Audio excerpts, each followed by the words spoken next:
Bueno, en principio yo creo que los dirigentes contemporáneos, los dirigentes empresariales contemporáneos y los que nos sucedan en estos roles, deben y deberán tener una mirada escéptica, crítica, muy abarcativa u holística, además de ser no partidaria y sin fanatismos si realmente queremos resolver el problema de manera estructural.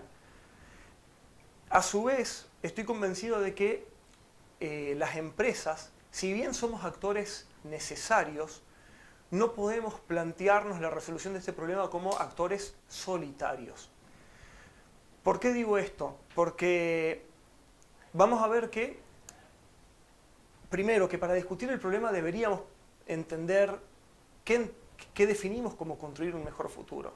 Entonces, deberíamos partir como mínimo de una premisa que sea que entendemos que construir un mejor futuro significa, en nuestro caso, crear empleo de calidad en la Argentina, en particular en Córdoba, crear empleo además genuino, incrementando las exportaciones de conocimiento que hoy realizamos y yendo aún un poco más lejos, atacar problemas que nos tocan en estos tiempos muy de cerca, como ser, por ejemplo, la desigualdad de género en lo que respecta concretamente en esta industria. Este problema lo vemos hoy en dos grandes áreas. La primera es, si uno mira alrededor, va a ver que la participación de mujeres en la industria tecnológica o de desarrollo de software es escasa. Y por otro lado, si luego de ver la participación escasa se pone a tratar de identificar cuántas tienen puestos que impliquen poder de decisión, se va a encontrar con un panorama más aterrador aún. Y creo que ahí estamos definiendo un poquito algunos tópicos para construir un mejor futuro. Teniendo esta premisa clara, sí podemos empezar a discutir por qué una empresa no puede ser un actor solitario para resolver el problema. A ver, ciertas causas sí, podemos ponernos como abanderados de la búsqueda de la solución. Por poner un ejemplo, uno sin necesidad de otros actores podría tomar las decisiones para resolver el problema de la desigualdad de género, intentar ir a provocar mayor concurrencia de estudiantes que sean mujeres. Para eso hay que ir y hacer propaganda en los secundarios, explicar de qué trata la carrera, inclusive quizás antes. Y luego de eso también a veces es una cuestión simplemente de decisiones. Decir, ¿por qué no podemos otorgarle a una mujer un puesto de decisión en la empresa? Y concretamente, este año 2019, nosotros tenemos una anécdota por contar que creemos estar transitando el camino correcto en este sentido en Dartmouth, porque nosotros hemos tomado la decisión de nombrar como CEO a Cecilia Mariani y estamos convencidos de que vamos a escribir una de nuestras mejores páginas en la historia de la empresa durante este tiempo. Y si nos ponemos a pensar ahora, ¿qué hizo falta? Una decisión, simplemente una decisión que hoy por hoy es rara de encontrar en el mercado. Y cuando uno toma esta decisión, no es que es una decisión que la hace por demagogia. No, es porque realmente hay personas y hay mujeres capacitadas en el ambiente que nos rodea, en el ambiente de desarrollo de software, ¿sí? Otra de las problemáticas a resolver es la falta de recursos a nivel general, ya sin importar el género que sufre el sector.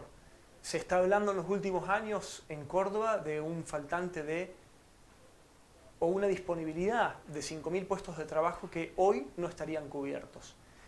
Y justamente calificar a las personas para que puedan desempeñarse en este tipo de carreras es vital.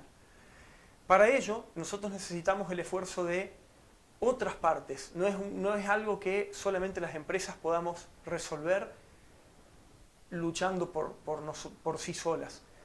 En concreto, por ejemplo, el sistema educativo debe proveer carreras cortas, tecnicaturas, carreras con contenidos actualizados. El entorno y decisiones políticas deben acompañar esta falta de recursos capacitados y, por ejemplo, como lo ha hecho con programas como el 111.000, lograr que más gente se acerque y empiece a capacitarse en este tipo de tareas. Las empresas en concreto podemos acercarnos a la sociedad desde un estadio temprano, desde antes del secundario inclusive, o en los secundarios, intentar que los chicos se interesen por lo que es esta carrera, intentar un poco romper con el mito que son carreras difíciles, de que está destinada para gente que es superdotada. Y todo eso va a ir ayudando a que cada vez más gente quizás se opte por elegir una carrera relacionada a sistemas de información. Pero sí es importante poner de relieve que si cada uno de los engranajes no realiza el trabajo que le corresponde, el resto va destinado al fracaso. ¿Por qué digo esto? Y lo voy a sostener con algún ejemplo. Las empresas debemos esforzarnos en todo momento por mantener la competitividad, para una vez ganado el cliente o seguir ganando clientes, poder estar manteniendo la planta y capacitando personas. Que estas personas inclusive son capacitadas y se rotan entre distintas empresas que son parte del mismo circuito. Capacitar para que luego el día de mañana sea contratado por otra empresa. Pero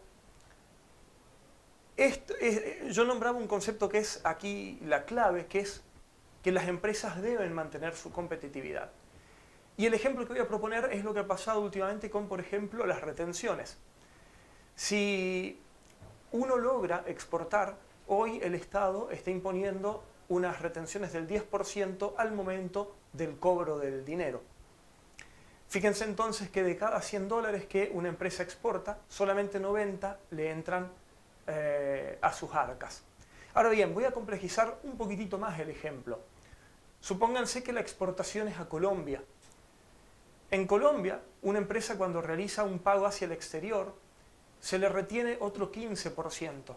¿Por qué? Porque ellos deciden priorizar que las empresas contraten gente internamente y no hacia afuera. Por ende, cuando contratan a una empresa argentina, se les retiene el 15%, que en alguna parte es entendible.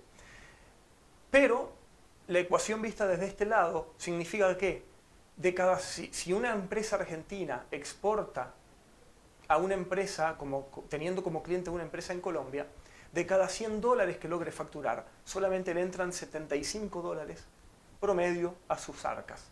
Y aquí es donde se nos plantea la pregunta. Si nosotros competimos por ganar ese cliente, una empresa de Colombia, y la competencia es nuestra empresa argentina intentando venderle o una empresa de Colombia intentando venderle al cliente, ¿qué empresa es más competitiva? En este caso, es casi obvio que va a ser la empresa de Colombia. ¿Por qué? Porque tiene 25 dólares extras cada 100 que luego puede distribuir a las actividades que considere. Inclusive, fíjense cómo la rueda va girando y inclusive se podría estar destinando a capacitación. Algo que quizás nosotros empezamos a restringir cuando se nos acortan los márgenes de ganancia, de rentabilidad, ¿sí?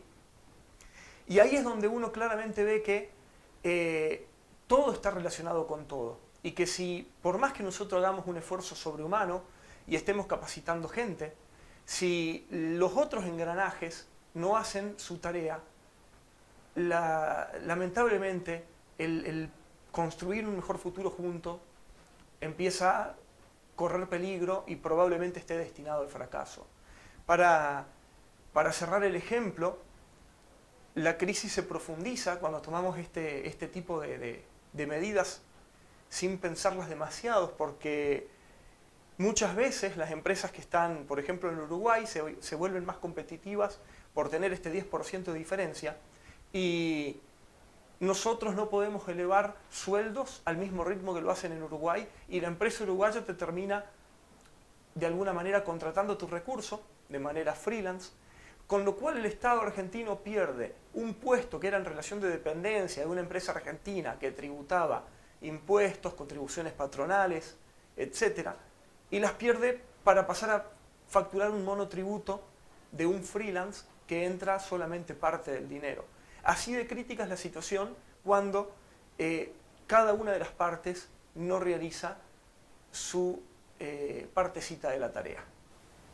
Para sumarizar, yo estoy convencido de que para construir un mejor futuro, primero nosotros tenemos que cada uno tener una mirada retrospectiva y a partir del análisis que haga, comenzar a tomar las decisiones y animarse, porque como mencioné algunos ejemplos, muchas de las medidas están al alcance del accionar nuestro de cada día y solamente nos falta una decisión. Por otro lado, también creo que es necesario que nos animemos a tener esta mirada escéptica y crítica que mencionaba al principio, al identificar y al mostrar y exponer las partes de la maquinaria que empiezan a perjudicar el funcionamiento del sistema y que van a poner en peligro la generación de este futuro. Básicamente con esto estoy diciendo que debemos colaborar, Estado, el sistema educativo y las empresas, en pos de trabajar todos juntos y no que las medidas de uno socaven el éxito o el esfuerzo que está poniendo la otra parte. Creo que trabajando todos juntos se puede construir este mejor futuro del que estamos hablando.